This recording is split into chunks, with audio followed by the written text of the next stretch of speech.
Welcome to Epic Begins with One Step Forward, the podcast that reveals how to plan, achieve, and enjoy the journey of creating epic results in your life, business, health, and relationships.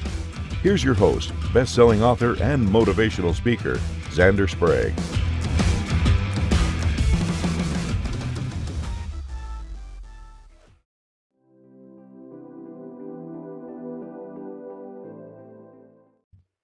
So welcome to the Epic Begins with One Step Forward with Zander Sprague and Aurora Winter. And we have quite the show for you today.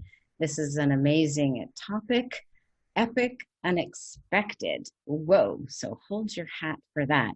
But first, we want to get a bit of an update from Zander, who's on this heroic mission to launch his career as a speaker during the pandemic. So what's happened over the past week with you, Zander? What were the challenges? What were the progress? Tell us what happened. Okay, progress-wise, I got all the editing for the episodes we've done. Those are all done. How good an editing job? That remains to be seen, but it's decent. I got some lighting. I worked on trying to improve how I look. I'm still a little overlit on one side, but I'm working on that. I was just really thinking a lot about how I'm going to do what I'm going to do. And I think anytime you spend really putting serious thought and just chewing on stuff, mulling stuff over, you make progress. You may not know the progress yet, but you at least feel like I'm doing something. So yeah, you're fully engaged with it. And that's actually a big accomplishment to edit all the videos that we've shot so far. Yeah. And it's only week 4 of your full court press on launching to the next level as a thought leader. So anything else that you want to share?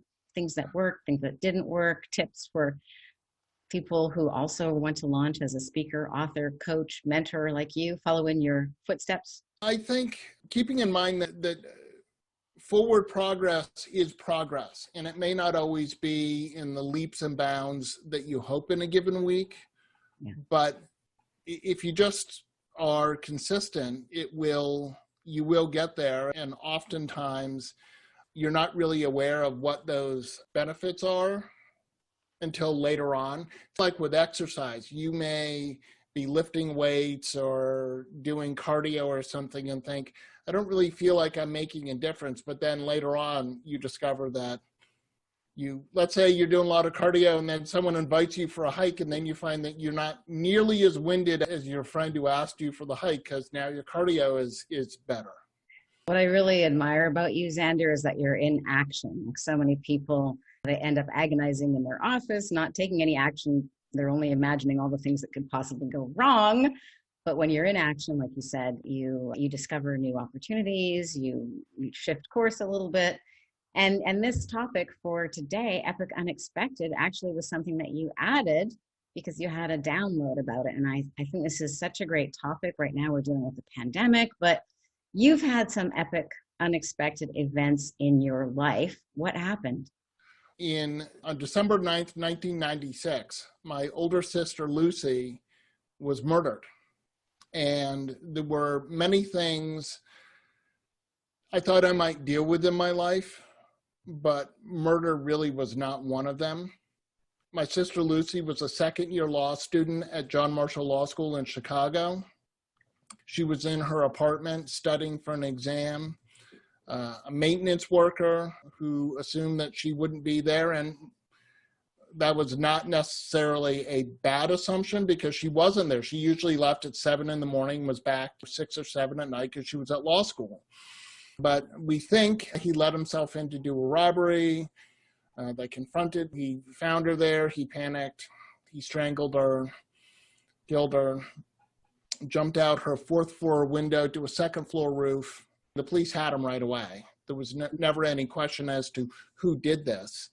They found a monogrammed hand towel of hers on his person. It just really no question who did this. And 10 days later, he hung himself in the Cook County prison, sparing my family what would have been an incredibly public trial in a time when This was right after O.J. Simpson. The man who killed my sister was African American. My sister, obviously Caucasian. That was one of my first questions when I went out with my dad and talked to the police was, are we going to have an issue with race here?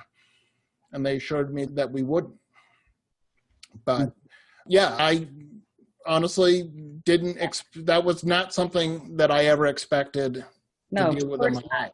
Must have been like being run over by a semi-trailer truck on the 405 freeway. And then it backed up and ran me over a couple more times. Yeah. Wow. And a life-changing night that must have been for you and for your family. Tell me something that you really appreciated or about your sister. What's a fond memory you have of Lucy? Lucy loved singing and acting and majored in theater in college. And I remember I had what we called the 5-day wonder tour. We drove my car for my senior year of college from Boston to the LA area for me to finish up college. And we called it the 5-day wonder tour.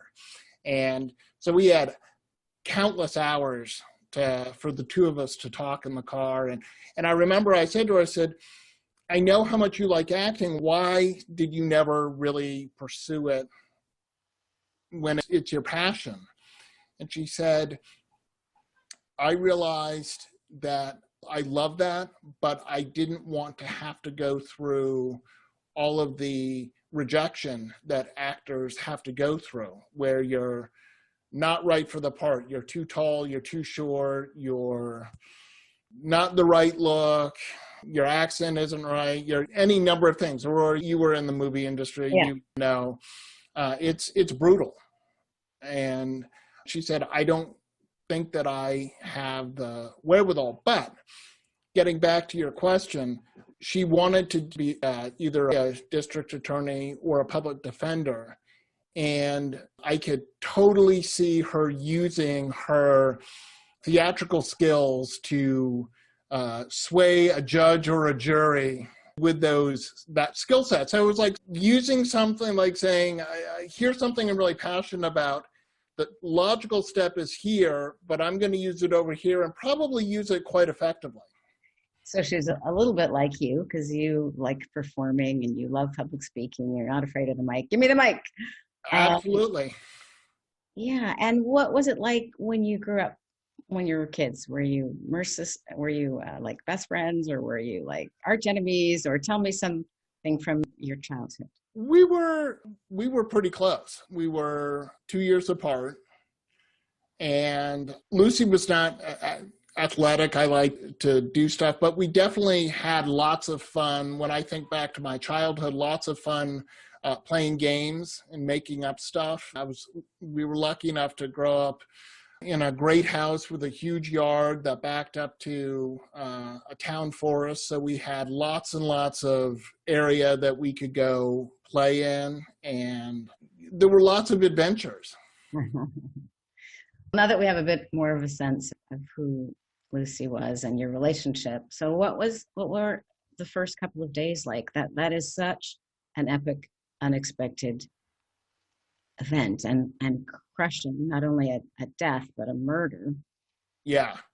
I just remember when my dad told me like this feeling of numbness that just went from the top of my head all the way down. And then at the time I was living just outside of Boston. I was about 7 miles away from my parents. So I jumped in my car to go into my parents' house. And I just remember thinking about all the things that had to happen. I got really quite analytical about here's what needs to happen. And as most children underestimate the strength of their parents, I knew that this was the worst possible thing that could happen to a parent. So I figured my parents would literally be catatonic in the corner, and it was now up to me to just do everything.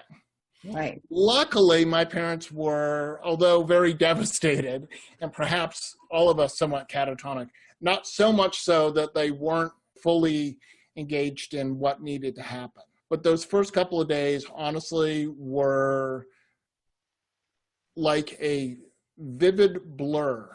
And by that, I can vividly remember the people that I was talking to and the conversations I had, but everything else was muted and fuzzy. Yeah, I can relate to that. I'm sure you can.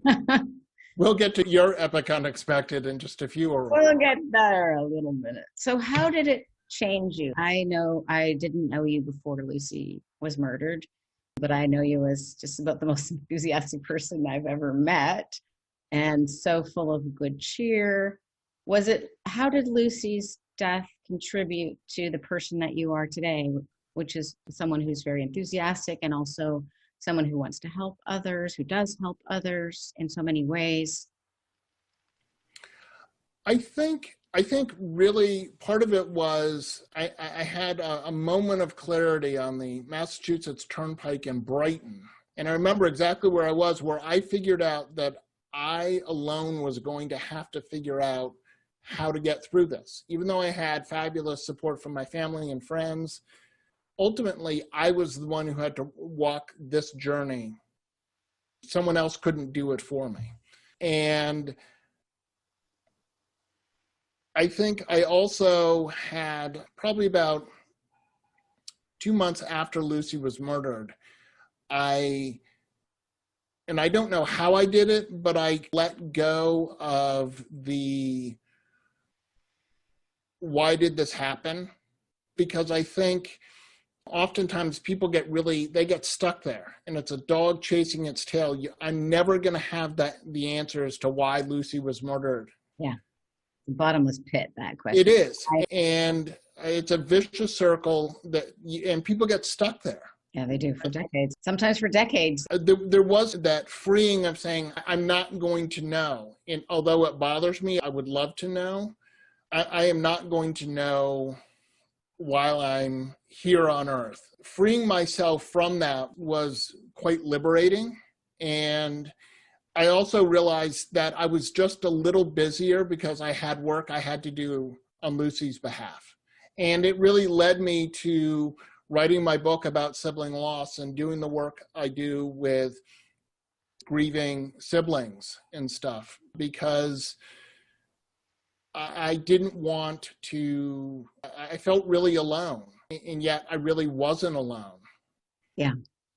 But it gave you an understanding that sibling loss is oftentimes ignored or not fully appreciated, and that siblings, brothers and sisters of somebody who die are suffering, but a lot of attention goes to the parents, not so much to the siblings. Yeah. When did you first notice that? Was that right away? It was probably, I don't know, 3-4 months after Lucy died. Working in Boston, my parents knew lots of people in Boston. I would run into people on the street, and they would always ask how my parents were doing, and kept getting asked that, but no one asked how I was. And I started to think that maybe my loss was less significant than my parents. And as I've said before, our sibling relationship's the longest relationship in our life, and oftentimes our closest relationship. And when that grief wasn't acknowledged for me, it really had a profound effect, because I thought somehow my loss was not as important. Yeah, like I'm just a sibling. And again, I am not, it's not the same. I don't know, thank God, I don't know what it is to lose a child. I don't even, honestly, I have 2 daughters. I don't even want to think about that. But loss of your sibling is no less significant. And there's something to be said for unrecognized grief, that and loss. And when people aren't acknowledging that you too experienced a loss, it really powers a lot of what I'm doing. I really want siblings to get a lot more acknowledgement. Because if you can't feel it, you can't heal it. And if it's unacknowledged, then people can get stuck with it within. and feeling like a double loss, the Yeah. loss of their sibling and also the loss of the ability to be heard and understood and acknowledged that with empathy. Well, right. Any loss, you have pain in if it's not if people aren't acknowledging that you actually have experienced that, I think can have unbelievably devastating effects on you. You know, I could never do a qualified study to say someone lost a sibling and these self-medicating, self-destructive habits happen, because you can't really be really hard to point to causality.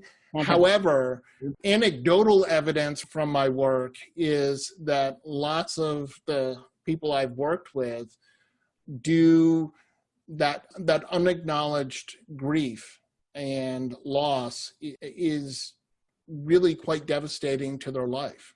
Yeah. How did it impact you that it was a murder? And it's hard. Of course, you don't have a control. If she'd had a heart attack or been run over by a car or something, I don't know if you have some insight on what difference it made that it was a freaking murder. I know. Again, part of it is, I think there are things that you think about that you might experience. A sibling having a stroke, having a heart attack, getting cancer. Not that we wish that on any of our siblings, but those are things that happen, so you put that in the realm of possibility. There are certainly people where there's a lot more danger just where they live. So someone getting killed or murdered may be more likely.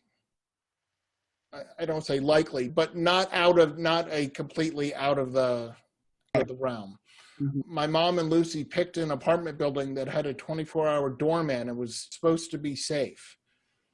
Yeah. Wow. And again, the man who murdered my sister was a maintenance worker. He was the brother-in-law of someone who worked there, but this man had spent 8 of the prior 10 years in Joliet prison, had a 4-page rap sheet, really should never have been employed by the building, hadn't done any kind of a background check.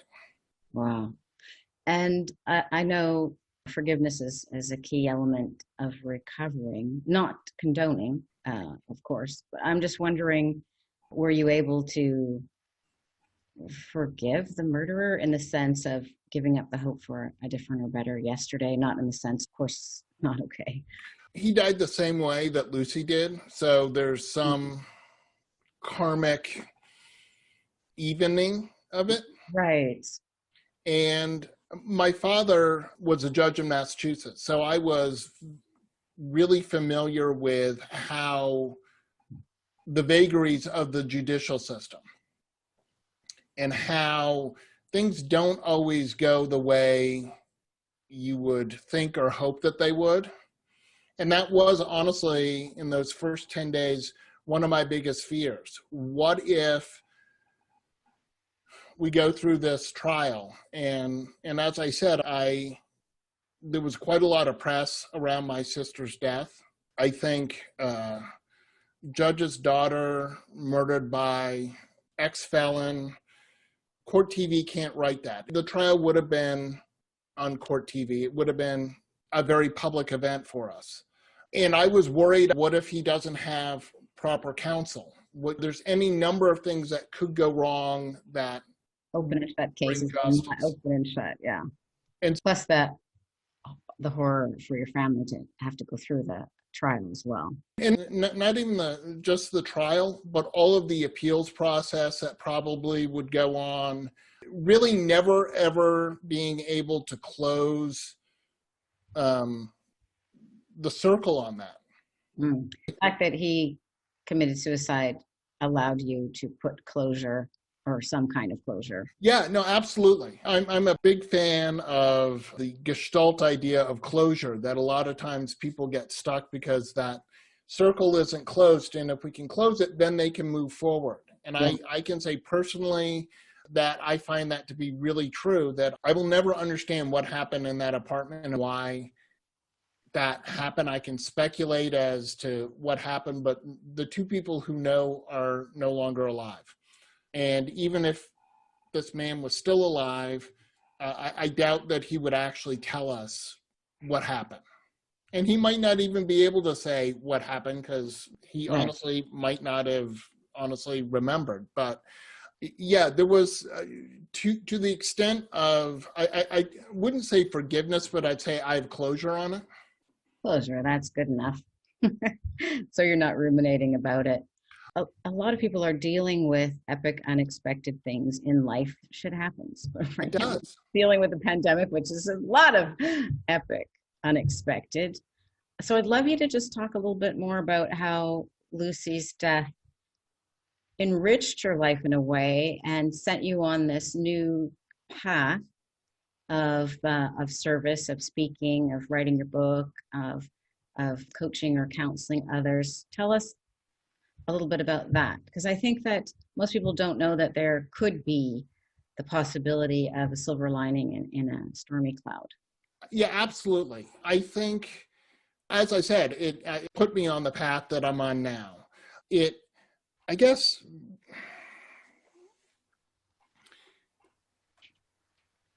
I've written 2 books about sibling loss. I have the one, my Making Lemonade, Choosing a Positive Pathway After Losing Your Sibling, which is about me losing Lucy, and 5 of my friends were nice enough to contribute to the book about their experience of losing their sibling. I've got a book coming out soon called Why Don't They Cry? Understanding Your Living Child's Grief, which is for parents to understand that sibling survivor experience so that they can better help their children and have a better understanding. I never thought that I would write a book, never mind 2 books and now a 3rd book. Third one being created with right here, right now, this process of being interviewed. Exactly. So I think some of it is something that I came up with. Actually, I said to a parent, I was sitting on a panel at the Compassionate Friends conference and siblings talking to parents. And I said to this mother who lost her son, I said, celebrate the rainbow that was his life. Don't focus on the dot at the end. And that's what I choose to do with Lucy, is to celebrate the rainbow that was her life. As I said, I'm a little busier because there's stuff that I'm doing and my family is doing in Lucy's memory. But I can tell you it's a lot more rewarding to do positive things than to be bitter and do negative things. One of the things, my family started a foundation in Lucy's name, and we have given to many charitable organizations. One of the things that we did is we created a scholarship for a graduating attorney going into public service, because that's what Lucy was going to do. And to date, we've given 22 or 23 scholarships away to support people going into public service. And the impact that those people have had on the wider community, it's rewarding when I get to, we have a dinner every year with our Sprague scholars, and it's so rewarding to see what they're doing and see the impact, the positive impact that we're having through Lucy. And that idea of, I'm going to quote Shawshank Redemption. It's not really, it's appropriate for the quote, but get busy living or get busy dying. I might modify that and say, get busy living or get busy crying, but it's your choice. So if you had a magic wand, somewhat realistic one, sure, what message would you love to send out to other sibling survivors, or what influence or impact would you like to have? You need not travel alone. There is help for you. You simply have to ask. That's good. I'm curious if, having lived through Lucy's murder, I'm wondering if you're like, okay, I've lived through that, so I can handle anything else is like small? Because you're like so bold, like, I'm going for it. I'm going to launch my third book. I'm going to ratchet up my speaking career to 100x it.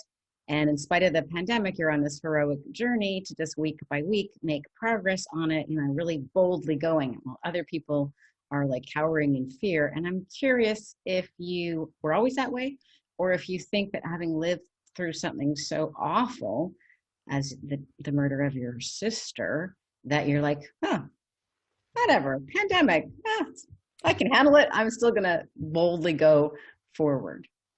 I think it made me stronger. A couple of weeks ago, told the story of jumping off a 60-foot cliff into water and stuff. And I did that when I was like 10.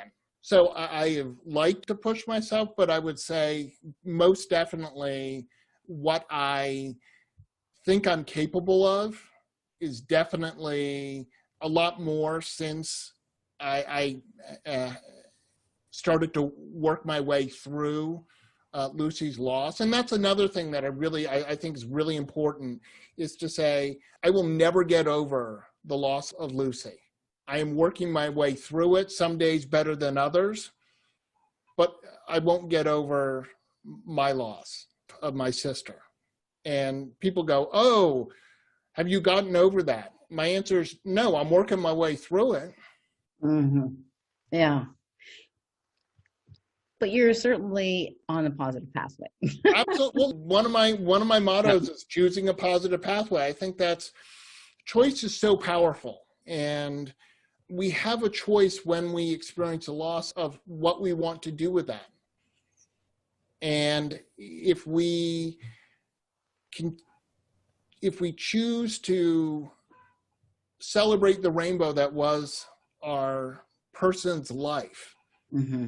and not just focus again on there's that dot at the end. I'm not ignoring it, but my sister was 30 years old. I got to know her for 28 of those. Can't remember the first few because I was small, but there's stories that I am told that happened. But my life is so much richer, so much better, and I am not bitter because I get to celebrate Lucy and I get to do great things in her name. It'd be interesting to have you maybe interview some of the people who've received the Sprague Scholarship. How do you imagine, or how do you know perhaps, that experience, that wisdom, those skills that you have as a coach and counselor and speaker and author can help people who are dealing with other epic, unexpected things like a pandemic or a job loss or a divorce that may not be specifically dealing with sibling loss? I think loss is not just death, but loss is loss. And there are certainly, you named quite a few: loss of a job, end of a relationship, death of a pet, mental illness, that either yourself or someone that you love, someone in your life. And I think understanding that even when you feel you're most alone, you really aren't alone. There are so many resources out there for people. I've mentioned it before, I will keep mentioning it, that if you're a parent or you're a sibling, there's the Compassionate Friends. It is an awesome organization to help you, but it's not by any means the only one. It's just a really good one that I happen to be associated with. And they can take advantage of reading your books. Those are helpful. They can. Mm-hmm. And then, funny enough, there are certified grief coaches trained by Aurora Winter, who have fabulous training to help people work their way through this. But it, really, whatever it is, look, I talked last week about getting laid off multiple times from jobs, and it is about choice. What do you choose to do today? How do you choose to view what happened? And it's not to say you don't take a moment to be sad, but how long do you wallow in that? And there are things that you can do to start to pull yourself out of it and start to find some more light, find some more hope. Do something constructive rather than destructive. Like Absolutely.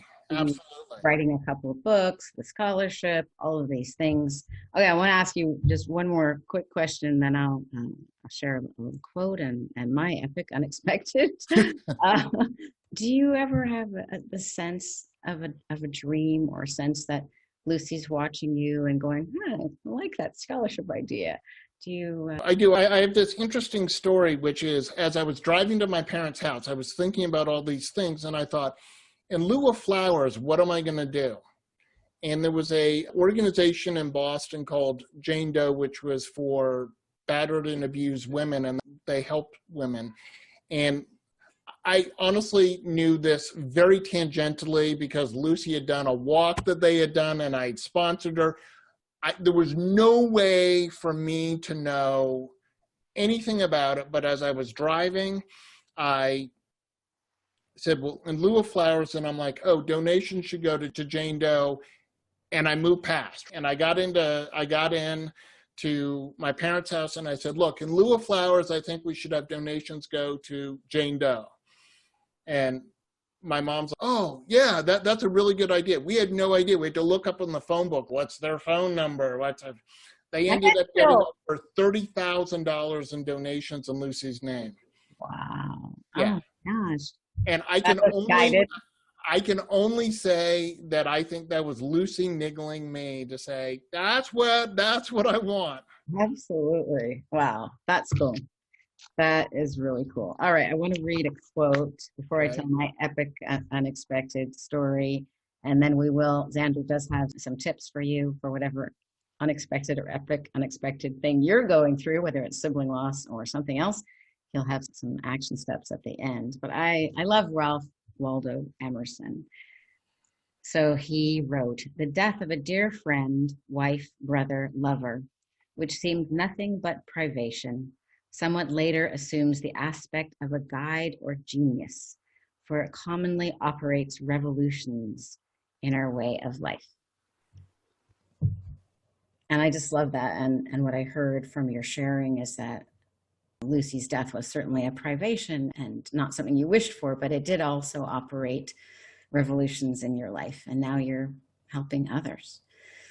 So like Zander, I've also experienced the epic unexpected. When my husband was 33 years old and our son was 4, he dropped dead right in front of me, in fact. So that was a little post-traumatic, or a lot of post-traumatic stress. And like Zander, I had zero inkling that this was going to happen. We had started a very successful business together. We were building our dream home on the lake in Whistler, which is a ski resort. It seemed like life was great and just about to get even better. And then he died in his prime. And I was completely shattered. I felt Humpty Dumpty. I felt like I'd fallen off the wall and shattered into thousands of pieces. And I had no idea how I was ever going to super glue these pieces back together again. And I didn't even know if I wanted to bother, but I had a compelling reason, my 4-year-old son. So I did my best to super glue those pieces back together, hoping that if people were standing far enough away, they wouldn't see that I was damaged and broken. But like Zander, it's been quite a journey for me, and I've come to appreciate how my husband's death became my greatest spiritual teacher. And also, like Zander, I turned my grief into being creative and being of service to others. I've written several books to help people go from heartbreak to happiness. The first one is called From Heartbreak to Happiness, an Intimate Diary of Healing, which has been endorsed by Dr. Wayne Dyer, my hero. I've written a book about my trademark coaching process called The Peace Method, which is called Grief Relief in 30 Minutes, because coaching sessions are usually 30 minutes. And yes, you can get relief with a trained coach helping you for even just half an hour. You can have some insights there. And I've written several other books and started the Grief Coach Academy, which helps people with resilience coaching. So it's not like it's vanished. Like Zander was saying, he never gets over it. But I think it's like the front of the hand and the back of the hand. The front of the hand is the love, the connection, how cherished that person was. And the back of the hand is grief. So they're just two sides of the same coin. So if you want to completely eliminate heartbreak or grief, you're also going to erase love and deep connection and meaningful relationships. So that's not a trade-off that I would choose. And I have a couple of tips for people, but what do you want to say about that, Zander? First of all, thank you so much for sharing, Aurora, and I am deeply sorry for your loss. I can't imagine that, but I completely applaud all that you've done from that. And I can say I'm a certified from heartbreak to happiness grief coach. It's awesome. It is really powerful stuff. I had one quote for people when you're like deep in the weeds, and then just perhaps some action steps. So the quote actually comes from Sleepless in Seattle. And it's Tom Hanks is on, his son gets him on the phone with the phone therapist, the radio therapist. He asks how he's doing, and he says, I'm going to get out of bed every morning, breathe in and out all day long. Then after a while, I won't have to remind myself to get out of bed every morning and to breathe in and out. Mm.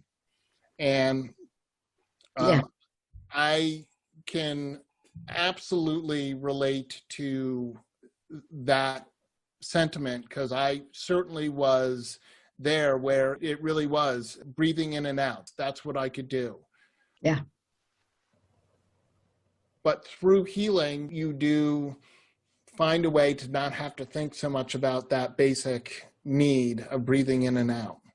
But it does, Aurora, I can tell from your reaction that you're like, yeah, I was there. I was there. It's like, yeah. Yeah. So a couple things that I found really important. The first is get exercise, okay? Mm-hmm. Because it will break the circle of depression. Depression is a vicious mistress. It's like quicksand. Yeah, because you feel depressed, so you're tired, so you sleep more, which makes you feel more depressed, which makes you sleep more, and I remember it was all I could do to get myself out of bed and go to work, and I wasn't really productive at work, but at least it was something to go do. Exercise is such a practical and valuable step. I remember just like the first like groggy waking up moments before I remembered that my husband was dead. And then it's, why should I want to wake up in this world?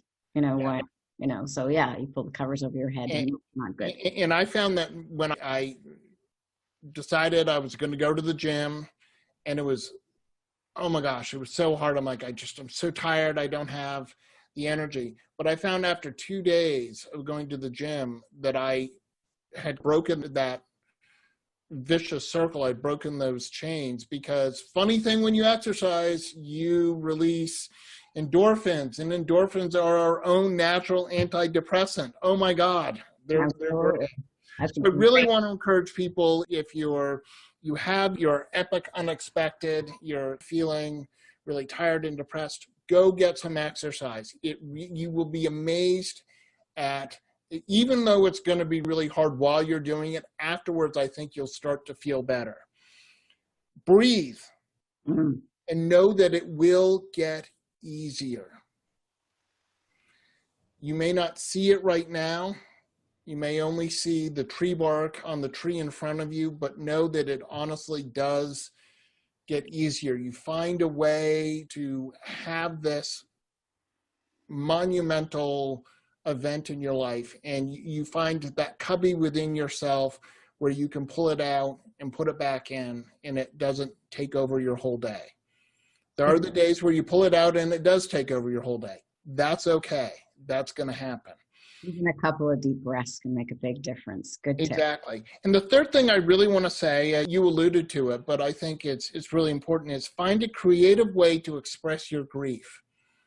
There was a song that was on the radio that I really liked, Gone Away by The Offspring, which is really a song about loss. And I went out and I made a video to that song, and I had video of the town that we grew up in, the schools that Lucy went to, and the places that I went with Lucy. And it was incredibly cathartic for me to do that. Writing the book was cathartic. And it doesn't have to be something big like a video or a book. It could be painting, it could be poetry, it could be something, but some creative outlet to let that out. Because, folks, we are like a bottle of soda. You can shake it up, but if you just pop off the top because you don't do anything about it, it explodes. But if you let it out slowly, it doesn't explode everywhere. And that's really important, to find those outlets to let some of this energy out.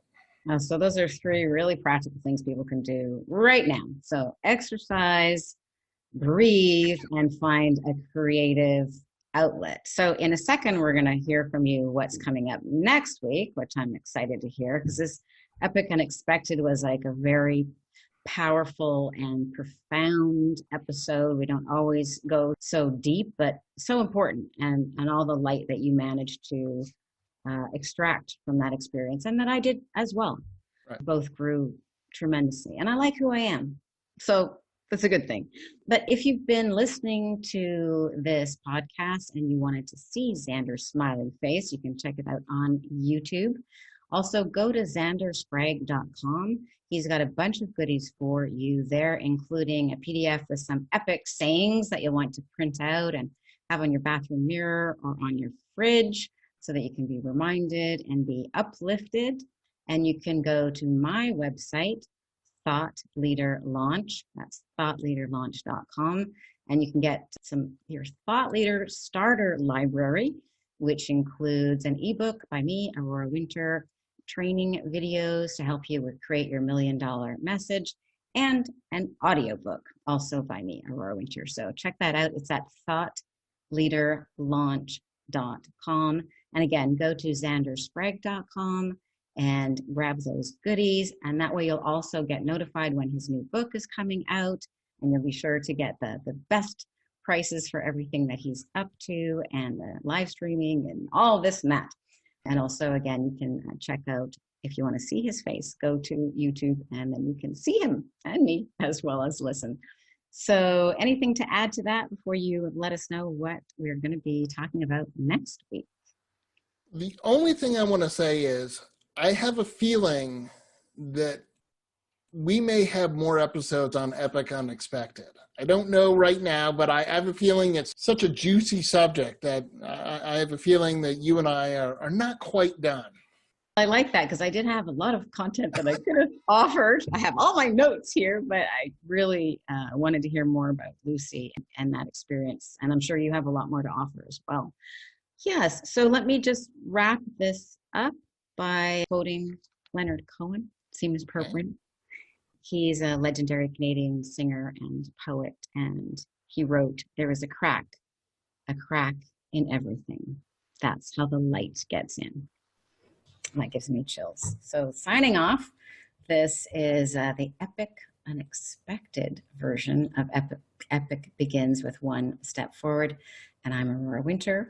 And I'm Zander Sprague. I think we scratched the surface, and I know we've got a lot more value to add to the audience with practical things they could do, although I love those 3 that you suggested.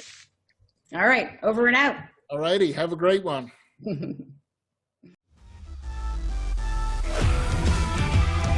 Get your gift copy of the award-winning book Epic Begins with One Step Forward at epicbegins.com. That's a wrap on this episode of Epic Begins with One Step Forward with your host, Zander Sprague, best-selling author, internationally acclaimed public speaker, and licensed professional clinical counselor. To make your next conference or event epic, send an email to Zander at zander@epicbegins.com. Be sure to subscribe so you don't miss the next episode. Remember, epic choices, epic life.